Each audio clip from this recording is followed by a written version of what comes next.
알겠습니다. 오늘은 그래서 간략하게 우리 시장 살펴보고 최대한 제가 짧고 간결하게 또 임팩트 있게 시장에 대해서 좀 설명을 드리고, 이번 주 그리고 다음 주는 또 어떻게 될 건지.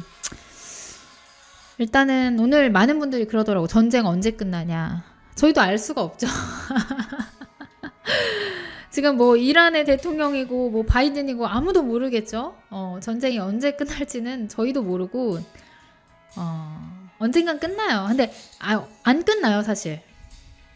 지금 이란과 이스라엘 간의 분쟁, 그러니까 중동 분쟁이요.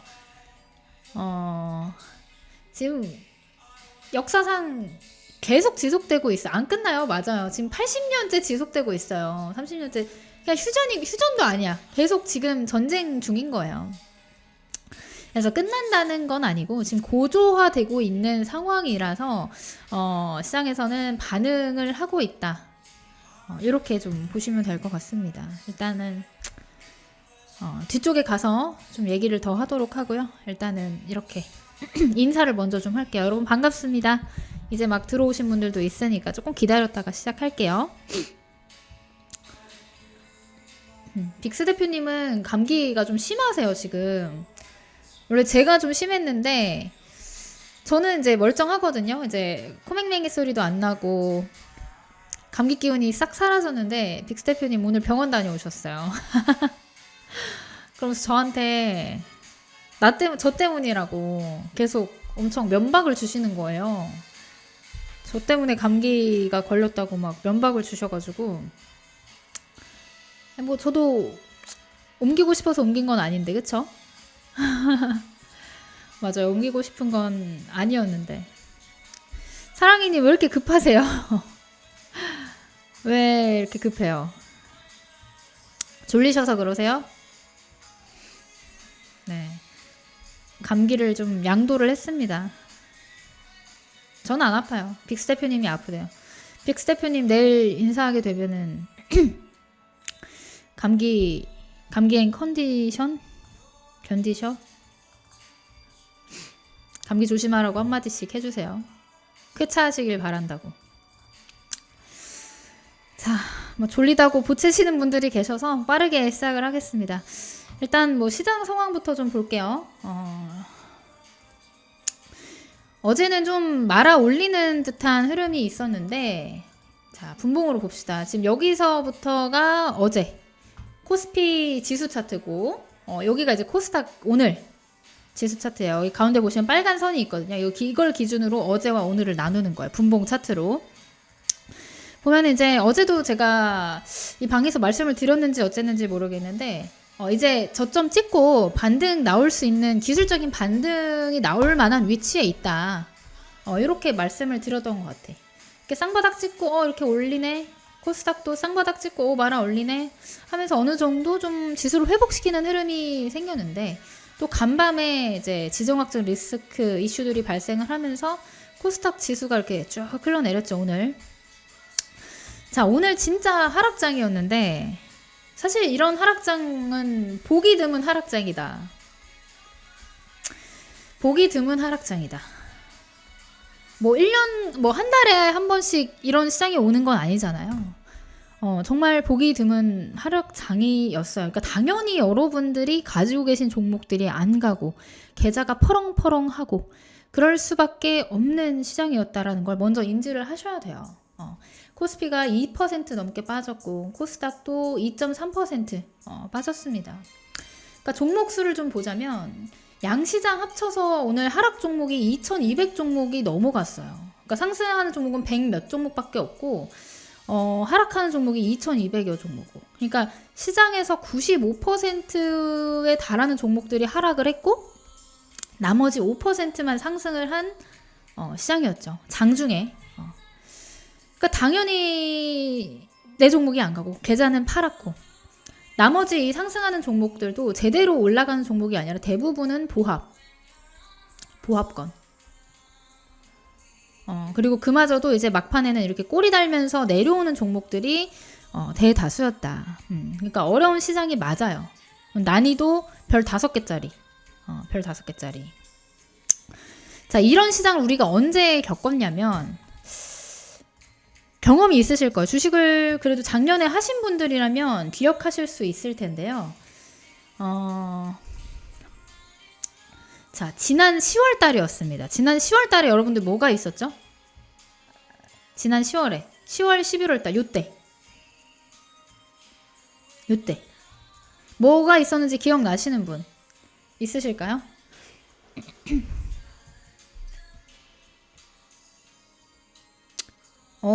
코로나 플러스 알파 중동 전쟁 맞아요. 이때 이스라엘과 하마스 간 분쟁이 있었어요.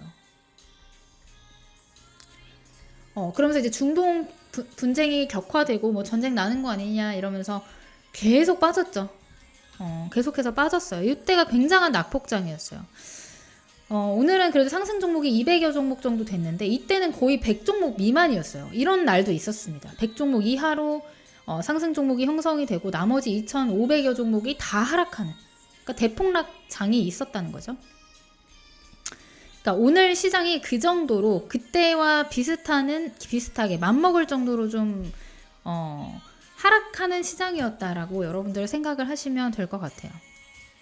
근데 제가 말씀을 드리고 싶은 거는 지금 시장이 많이 어렵지만 요때 12%가 빠졌어요. 그러니까 코스피 지수가 12% 빠지고 코스닥 지수가 20% 빠졌습니다.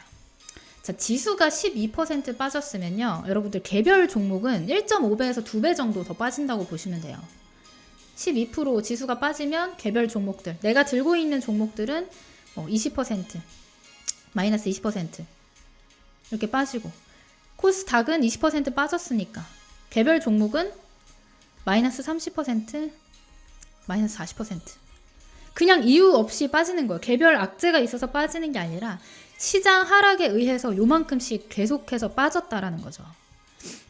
그래서 이때 당시 여러분들 기억을 더듬어 보시면 언제까지 빠져요? 무서워요. 다 손절해야 되는 거 아니에요? 죽고 싶어요. 막 너무너무 힘들어 하시는 분들이 많았어요. 뭐 지하 1층인 줄 알았더니 지하 20층, 30층이 있었어요. 이러시는 분들이 정말 많았다고요. 하지만 제가 여러분들한테 해드리고 싶은 말은 그러니까 분쟁 언제 끝나냐, 전쟁 언제 끝나냐 이렇게 물어보시는데 여전히 지속돼. 이때도 지속됐고 이때도 지속됐고 지금도 지속 중이에요. 그럼 뭐야? 그럼 뭐다? 학습효과야, 학습효과. 우리는 재료가 첫 등장한 이 시점에 가장 강력하다라는 걸 알아요. 재료 등장 시점. 자, 악재도 재료입니다. 악재도 재료고 결국엔 뭘로 된다? 재료는 소멸된다. 자, 영원히 하락할 것 같던 지수도 하락을 멈추고 재료 소멸로 이어진 다음에 어떻게 돼요? 멋진 V자 반등이 나옵니다. 멋진 V자 반등이 나와요. 지금도 마찬가지입니다. 여러분들 지금 힘들고 시장 빠지고 막 계좌 막 하루에 막 10%씩 빠지고 너무 어렵지만 곧 재료 소멸과 함께 뭐가 찾아온다? V자 반등이 나옵니다. 제가 여러분들한테 그냥 위로해드리려고 하는 말이 아니라 우리는 이미 학습 효과로 이런 시장을 여러 번 경험을 했다라는 거예요. 80년 동안. 다만 뭐 요때 등장한 재료랑 요때 등장한 재료랑 뭐 다를 수는 있겠죠. 다를 수는 있겠지만 어찌 됐건 간에 요런 재료들은 소멸되고 우리는 요런 하락장에서 좋은 종목들 선정해서 미리 저점에서 잡아주는 전략을 세워야 된다. 이렇게 말씀을 드리는 거예요. 파월 뭐라 할 것 같나요? 저도 모르죠. 그걸 알고 있으면 제가 여기 안 있고 이제 돗자리 깔아야겠죠. 하지만 어느 정도 시장에는 반영이 된 것 같아요. 그런 내용들. 자, 어찌됐건 오늘 제가 설명할 내용 3가지 설명드리도록 하겠습니다. 일단 첫 번째는 시장이 빠진 이유. 자, 금리 인하 기대감이 후퇴가 됐다. 그리고 두 번째, 방금 설명했던 이런 지정학적 리스크가 계속해서 확대되고 있다. 근데 다만 이런 1번과 2번 이런 것들은 주말 동안에, 그러니까 2주 동안에 거의 뭐 선 반영이 됐다라고 보시면 될 것 같아요. 이미 선 반영이 돼서 주가의 하락을 키웠고 가장 중요한 거, 이번 주에 가장 중요한 문제는 제가 봤을 땐 이거 환율입니다. 환율. 자, 여러분 환율이 왜 중요한지를 여러분들한테 설명을 드려볼게요. 여러분 환율이 중요한 이유에 대해서 아시나요? 아시는 분들 좀 설명 좀 해보세요. 환율.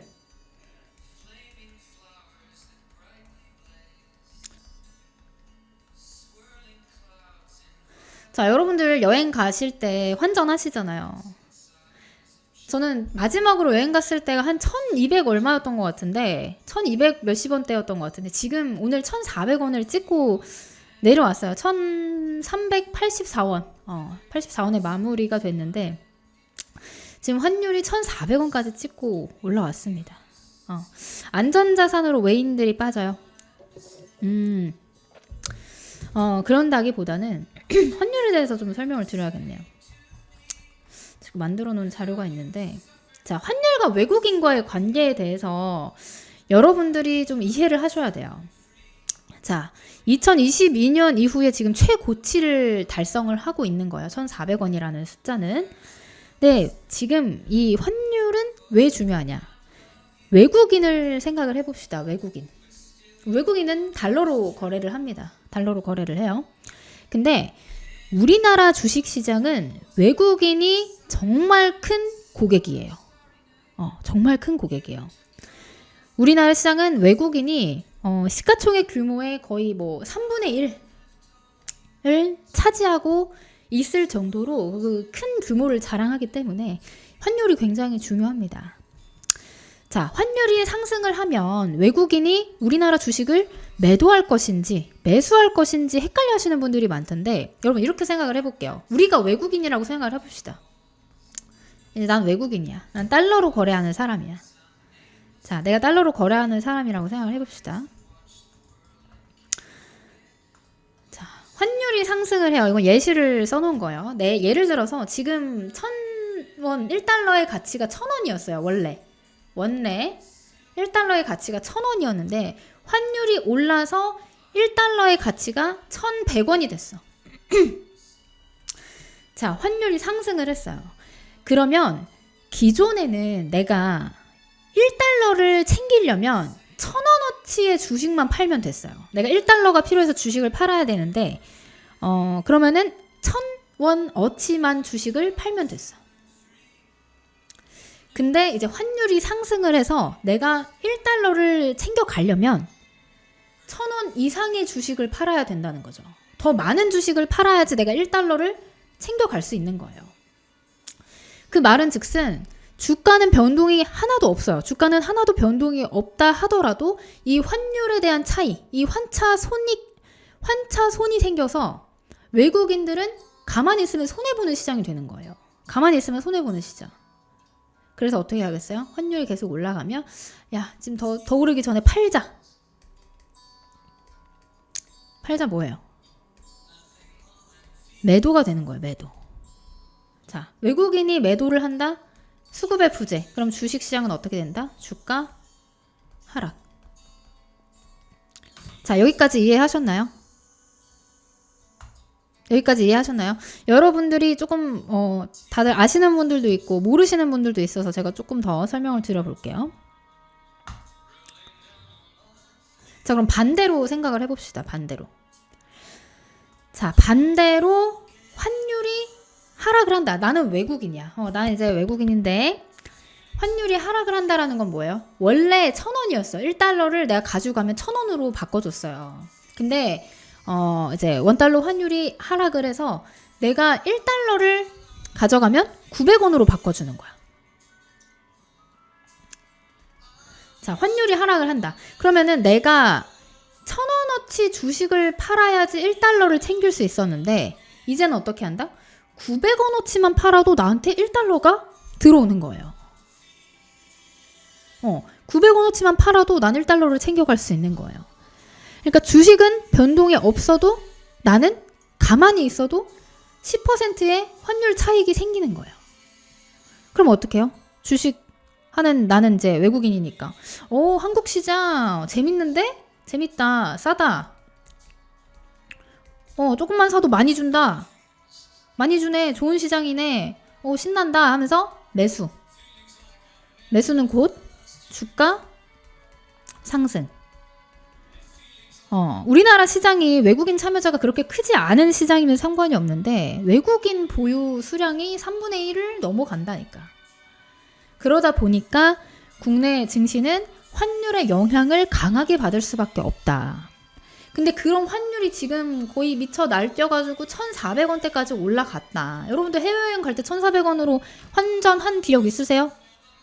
1,400원 내고 환전한 기억 있으세요? 있어요, 여러분? 거의 없으실걸요? 뭐 많이 비싸봐야 1,300원대였을 거예요. 그러니까 이건 지금 시장에 문제가 있다라는 거죠. 문제가 있어. 그러면서 지금 선물 시장에서 외국인들이 1조 원을 넘게 투매가 나오고 던지자 한국 시장 안 돼 비싸 하면서 투매가 나오고 이런 선물 시장에 투매가 나오면서 양 시장의 매도세가 같이 현물 시장에도 표출이 되고 있습니다. 그래서 시장이 요렇게 계속해서 하락하는 이유는 지금 이번 주 내리 환율의 영향이 가장 클 것 같아요. 왜냐하면 금리 인하든 뭐 중동 이슈든 그렇게 크게 반응을 안 하고 있어요. 나스닥은 많이 빠져야 2% 빠지는데 진짜 많이 빠져야 나스닥 2% 빠지는데 우리 국내 시장만 뭐 매일같이 2%씩 두드려 맞고 있으니까 힘든 시장이죠. 힘든 시장. 어렵지. 음악 소리 줄여드려요? 알겠습니다. 너무 조용하게 하면은 제가 조금 어색해가지고 노래를 항상 켜고 하는데 조금 줄여드릴게요. 자, 어찌됐건 간에 환율의 중요성. 그래서 환율이 어느 정도 그 매도세가 진정이 돼야지, 환율이 진정이 돼야지 외국인들이 계속해서 이런 투매가 나오는 것이 좀 줄어들고 진정이 될 것 같다. 이렇게 해서 세 가지를 좀 설명을 드려봤어요. 아까도 말씀드렸지만 뭐 나스닥은 많이 빠져야 2% 빠진다고 하는데 우리 국내 증시는 계속 빠지고 있습니다. 그러니까 이게 장단점이 있는 것 같아요. 우리나라는 모멘텀 시장이라고 해서 1등이에요. 1등. 별로 오른 것도 없는데 많이 빠지죠. 빠질 때도 1등, 다만 오를 때도 1등. 등락이 커요. 등락이 크다. 그래서 우리는 미국 글로벌 증시가 소폭 조정 받을 때도 강하게 조정받고 글로벌 증시가 뭐 소폭 반등이 나오더라도 또 강하게 반등하는 그런 시장이기는 하나 지금 현재 외국인 수급 문제 때문에 수급이 꼬였어. 수급 문제 때문에 올라가지를 못하고 있다. 이렇게 좀 체크를 해보도록 하겠습니다. 노래소리 좀 어때요? 안 들리시나요? 소리 잘? 좋았어요. 이 방에 1,400여 명이 계시니까 이 모든 이의 그 취향을 제가 맞춰드릴 수가 없네요. 제 맘대로 하겠습니다. 네, 제가 마음 내키는 대로 하겠습니다. 자, 어찌됐건 간에 환율에 대해서는 여러분들 지금 제가 설명한 거를 이해를 하시면 왜 환율이 올라서 외국인들이 매도 포지션을 취하고 매도 포지션을 취하니까 주가가 하락을 하는구나. 우리 시장이 그래서 힘들구나를 이해하실 수 있으면 될 것 같습니다. 네, 제 마음대로 할게요. 자, 두 번째는 이제 삼성전자 얘기가 이제 제가 이 방만 있는 게 아니라 다른 여러 방들도 있는데 오늘 삼성전자 얘기를 참 많이 하시더라고요. 참 많이도 하셨어요. 혹시 삼성전자 난 가지고 있다. 어제도 빅스 대표님이랑 라이브 할 때 삼성전자 얘기하셨죠? 무슨 얘기 하시던가요? 삼성전자 어떻게 알아요? 제가 녹화본을 못 봐가지고. 삼성전자 삼성전자와 SK하이닉스를 좀 봅시다. 들고 계세요. 평단가 얼마예요? 평단가 얼마 가지고 계세요? 계란 한 판? 계란? 없어요. 이제 뭐 삼성전자가 오늘 많이 빠졌죠. 2% 넘게 빠졌고 이제 7만 원 선을 오늘 한번 닿았다가 깼다가 다시 올라왔어요. 그 7만 원 선을 깼다가 결국엔 이제 8만 원에 안착을 했는데 제가 또 말씀드렸잖아요. 저희 아버지도 9만 6천 원에 들고 계신다고. 그러니까 그러니까 모두의 염원이 10만 전자인 것 같아요. 10만 전자. 10만 전자. 근데 지금 현재는 주가가 계속 이제 조정을 받고 시장 낙폭의 하락에 의해서 조정을 받고 7% 가까이 지금 고점 대비 86,000원 찍고 7% 가까이 빠졌다. 이렇게 보시면 될 것 같은데 여러분들 참 고민이 많으실 것 같아. 왜냐면 대부분의 이제 개인 투자자분들이 이쯤에서 물량을 많이 가지고 계실 거란 말이에요. 어디 7만 원에서 8만 원 사이, 혹은 8만 5천 원 사이, 이때 이제 매물이 가장 많이 있을 것 같은데, 자, 오늘 오전에 SK 하이닉스도 5% 가량 급락을 했고, 삼성전자도 3% 가까이 밀리면서 반도체 섹터들이 전반적으로 안 좋았어요. 반도체 전반적으로 안 좋았다. 그럴 수밖에 없는 게 시장이 안 좋았어요. 반도체만 안 좋았던 게 아니라 전반적으로 좋지 않았다. 심지어 삼성전자는 8조 8천억 원, 미국에서 이제 보조금을 받는다는 소식도 들려왔지만 지금 현재 매도가 굉장히 강하게 나오는 상황이다. 그러면 많은 분들이 또 고민을 하시겠죠. 진짜 10만 전자 간다 하더니 이게 끝이냐? 설마 8만 5천 원이 끝이냐? 이걸 팔아야 되냐 말아야 되냐? 지금 7만 원 선인데 수익 보고 나와야 되냐? 아니면은 뭐 좀 추가 매수해야 되냐? 이렇게 질문하시는 분들이 굉장히 많으시더라고요. 사랑이님 위메이드요? 갑자기요? 갑자기 지금 삼성전자 얘기하고 있는데 삼성전자 얘기 좀 끝나고 시간이 남으면 해보도록 할게요. 근데 시간이 될려나 모르겠어요. 어찌됐건 지금 원인을 좀 얘기를 하자면 지금 코스피 시장 자체가 아까 여러분은 업종 종합 차트 코스피 지수 차트 보셔서 알겠지만 오늘 많이 빠졌고 4월 내리 많이 빠졌습니다. 그러니까 코스피 시장에서 외국인의 매도가 4월 들어서 계속해서 나오고 있어요. 다만 시장에서 외국인의 매도가 강하게 나오고 있어서 지금 삼성전자가 그 코스피 안에서 덩치가 가장 크잖아요. 그러니까 우리나라 시장 통틀어서 가장 크잖아요. 그러니까 외국인 매도의 타겟이 되고 있는 것뿐이에요. 가장 크니까 가장 많이 조정을 받겠죠.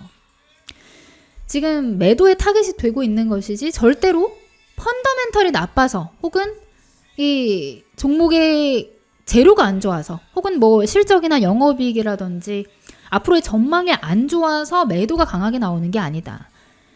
매도가 강하게 나오는 이유 앞에서 설명드렸잖아요. 이런 것들. 시장에 의한 하락. 이런 전체적인 흐름 때문에 반도체 대장주들 삼성전자, SK하이닉스가 지금 최근 들어서 못 가고 있는 거지. 저는 오히려 이런 시장에서 삼성전자를 1순위로 매수를 하는 게 아닌가. 오늘 같은 장에도 다름이 없어요. 오늘같이 3% 가까이 빠진 시장에서도 삼성전자는 건재할 것 같아요. 건재할 가능성이 있습니다. 그래서 그런 펀더멘탈이 나빠서 안 좋아서 빠지는 게 아니다라는 점을 여러분들한테 좀 설명을 드려보고 싶었고, 그럼 또 이렇게 질문을 하시더라고요. 매도의 타겟이 돼서 지금 외국인들이 이렇게 파는데 괜찮아요? 이렇게 물어보시더라고요. 근데 제가 봤을 때는 연초부터 올해 1월 들어서 외국인이 삼성전자를 어마어마하게 사들였어요, 여러분. 지난 12월 달부터 해서 지금 뭐 3월 중반, 3월 중후반까지 삼성전자를 외국인이 사들인 비중이 거의 60%가 넘어요. 우리가 국민전자잖아요, 국민전자. 우리 국민들보다 국내에 있는 뭐 기관 투자자들 뭐 이런 부분들보다 외국인이 비중이 60%가 넘는다. 근데 지금 뭐 환율 때문에 외국인 어떻게 되고 있다? 툼에 나오고 있다. 그러니까 당연히 타겟이 될 수밖에 없는 상황이고, 어마어마한 양을 매수를 해놨기 때문에 요 정도 차익 실현, 요 정도 차익은 어느 정도 예견된 상황입니다. 예견되어 있었다. 영원히 상승하는 그 흐름은 없잖아요. 지금 보시더라도 올랐다 내렸다 주가가 등락을 반복하면서 천천히 우상향을 하고 있는 것이지, 이 삼성전자도 마찬가지예요. 당연히 이 고점에서는 차익 실현 욕구가 나올 수밖에 없고, 더군다나 지금처럼 환율이 치솟아서 1,400원대까지 올라가는데 차익 욕구가 나올 수밖에 없다. 다만 이런 정도의 매도는 어느 정도 예견된 부분들이고, 이전에 매도한 물량에 비교를 한다면, 매수해놓은 물량에 비교를 한다면, 이 정도는 우리가 감당할 수 있는 당연한 수준의 조정이다.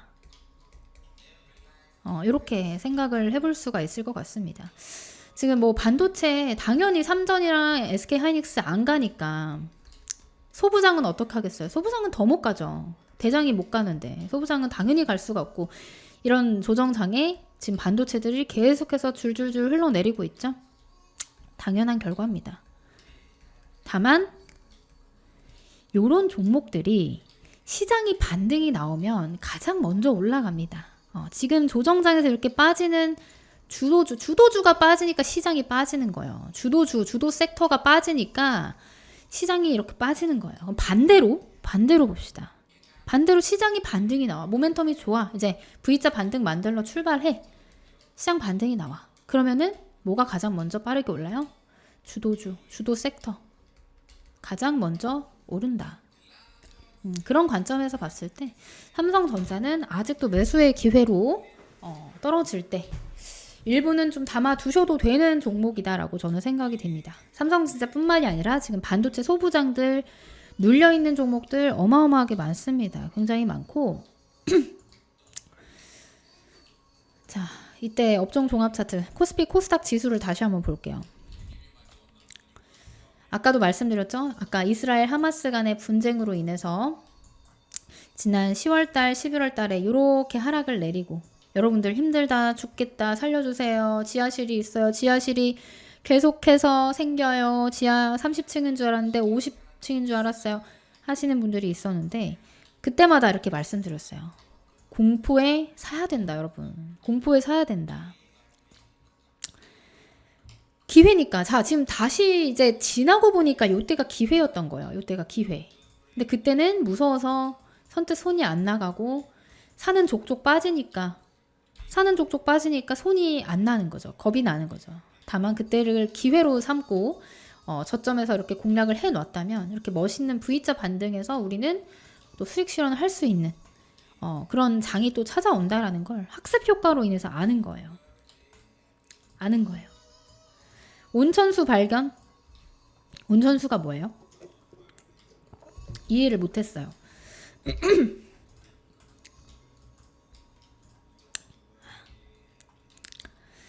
자, 어디까지 했죠? 자, 그래서 오늘 가장 많이 질문 주셨던 이 두 가지 삼성전자에 대한 질문을 많이 하셔가지고 한번 풀어드렸고요. 그러니까 걱정하지 않으셔도 됩니다. 지금 뭐 시장이 빠지면 당연히 조정이 나오는 거고, 주도하는 종목, 주도하는 섹터, 반도체, 그동안 시장 주도했던 성장주들, 그런 섹터들 반등 나오면 가장 먼저 올라가 줄 거니까 너무 힘들어하지 마시고 걱정하지 마시라고 설명을 드리는 거예요. 자, 그 다음에 금리 인상을 걱정해야 된다. 지압하다가 보면 온천수가 나온다고요? 지압하다 보면 온천수가 나와. 맞는 말씀이네요. 시간이 얼마 안 남았기 때문에 마무리하기 전에 금리 인상, 금리 얘기를 좀 더 할게요. 금리 인하 기대감 후퇴. 자, 지금 시장에서 나오고 있는 이슈가 금리가 내려야 돼요, 올라야 돼요? 자, 이 부분은 제가 여러 번 설명을 드렸는지 안 드렸는지 모르는데, 오늘은 시간 관계상 금리와 주가에 대한 상관관계를 자세하게 푸는 거는 생략하고 다음에 한 번 더 깊게 알아보도록 할게요. 금리가 인하가 돼야지 주가가 오르고, 반대로 금리가 인상되면 시장은 하락한다. 주가는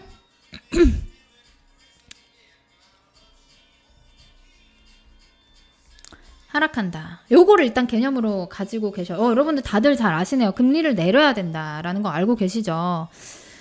근데 지금 시점이 왜 이렇게 변동성이 강해지고 금리 인하 이슈가 민감하게 작용을 하냐면, 사실 연초에는 올해 3번 인하한다 해서 이제 나스닥 지수가 이제 미친 듯이 올랐죠. 나스닥은 신이다 이런 얘기가 나온 이유가 계속 오르기만 했기 때문에. 그러다가 최근에 하락장, 1월달에 이렇게 하락장이 온 이유가 3번 인하 못할 수도 있다, 2번 할 수도 있다. 3월에 하기로 했던 거 6월에 할 수 있다. 결국엔 3월에 못했죠. 그러다가 지금 시장이 어떤 상황이면 금리 인하 한 번도 못할 수도 있고 오히려 인상해야 될 수도 있다. 오히려 인상해야 될 수도 있다. 요렇게 겁을 주고 시장에서 맞아요. 부들부들 요러고 있으니까 그런 불확실성 때문에 시장이 이렇게 빠지고 있는 거예요. 자, 그러면 왜 금리를 인상해야 된다라는 얘기가 왜 나오는 걸까요?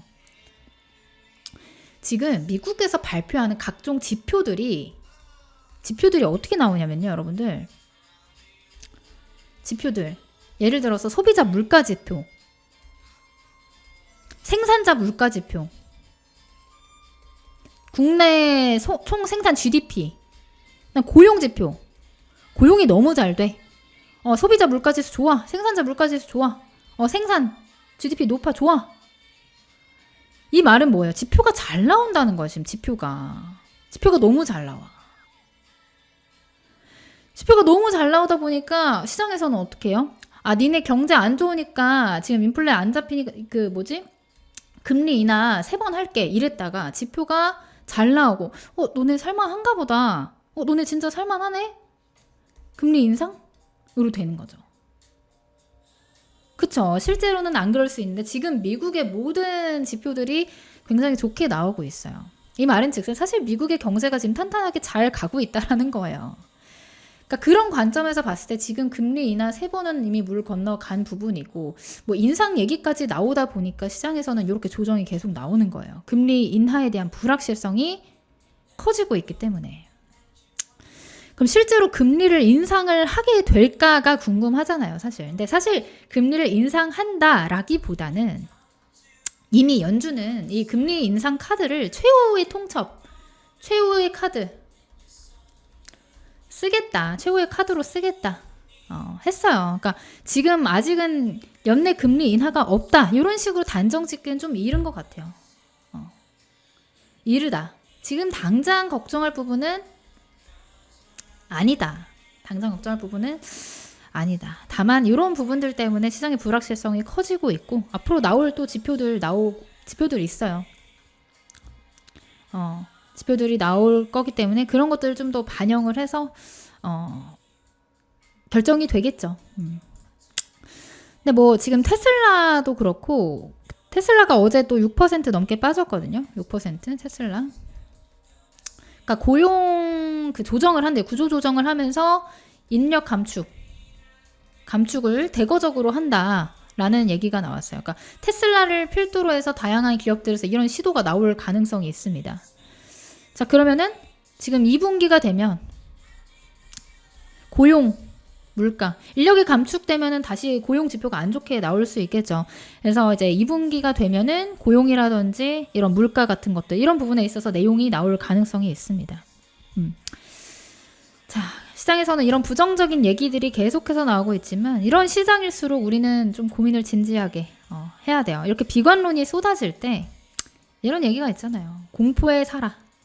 주식은 공포에 살아. 남들이 환호할 때 조용히 팔고 나가라. 이런 얘기 나오고 있잖아요. 여러분들 아시는 내용들. 그래서 금리 인상에 대한 고민은 벌써 할 단계는 아니고 다만 심장이 약하신 분들은 당연히 이런 시장은 대응하기가 힘들 수밖에 없겠죠. 야수의 심장으로. 자, 이제 시간이 다 돼서 여러분들을 보내줘야 될 것 같아요. 이제 졸리신 분들이 속속 출몰할 것 같아서 빠르게 정리하고 마무리하겠습니다. 자, 이번 주도 그렇고 지난주도 그렇고 이번 주도 그렇고 지난주도 그렇고 안 좋아요. 시장 너무 안 좋아요. 여기 보시면 알겠지만 계속 빠지고만 있잖아요. 다만 우리 기업들의 실적은 계속해서 좋아지고 있습니다. 환율도 추가적인 상승 가능성이 있어요. 1,400원을 이미 찍었기 때문에 지금 가속도가 붙어서 더 올라갈 가능성이 있어요. 다만 영원히 오르지 않아요. 당연히 변곡점 만들고 꺾입니다. 환율도. 자, 그럼 환율이 꺾이기만 시작한다면 외국인들 어떻게 될까요? 환율이 다시 꺾인다, 변곡점 만들고 고점에서 이제 하락 시작한다 하면은 외국인들 어떻게 할까요? 외국인들 우리 오늘 배웠잖아요. 환율이 내려가면 외국인들이 어떻게 된다? 다시 매수로 포지션을 바꾸겠죠. 우리나라 같은 시장은 환율이 꺾이기 시작하면 외국인들이 안 들어올 이유가 없어요. 안 들어올 이유도 없고 지금 뭐 미증시 우려하는 것도 미국 경기가 너무 좋기 때문이거든요. 그런 관점에서 봤을 때 국내 빅테크들도 만만치 않게 실적 잘 나오고 열심히 일하고 있고 내수 외수 돈 많이 벌어들이고 있습니다.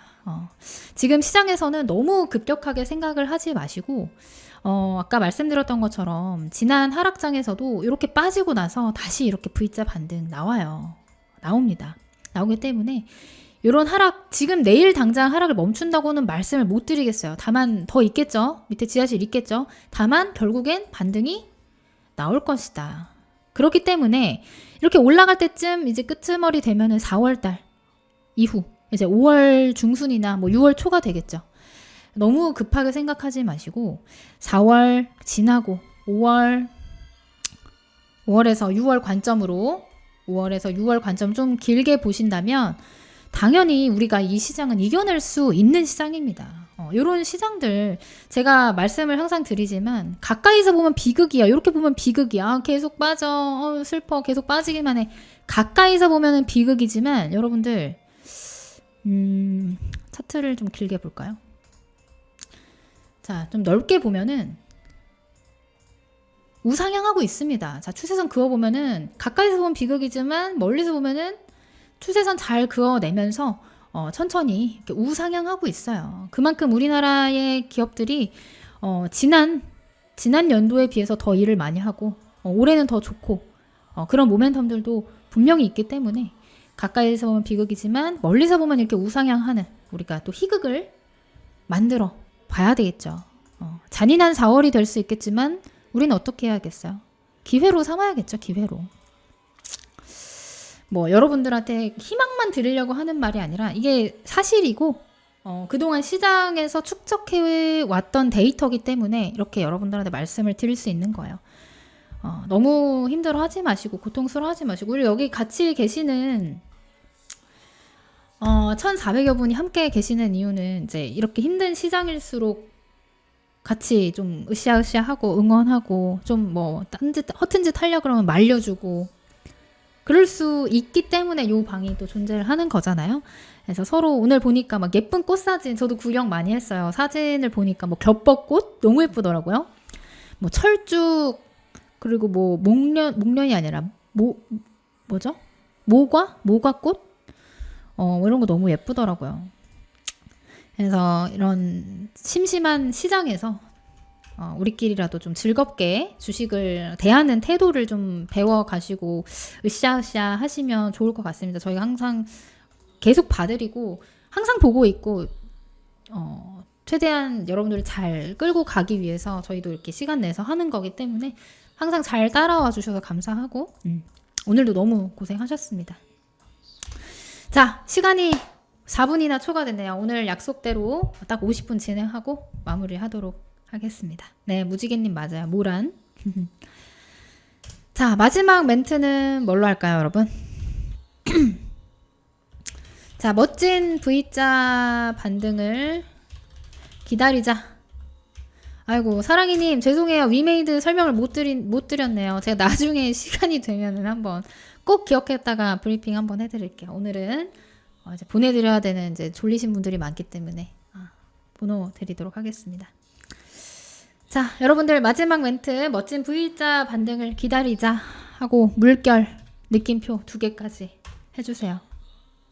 아쉬워요. 다음에 또 기회가 있으니까요. 자, 너무너무 고생하셨고 늦은 시간까지 들어주셔서 감사하고 푹 주무시고 우리는 내일 또 시장을 준비하겠습니다. 여러분들 고생하셨습니다. 내일 만나요. 안녕.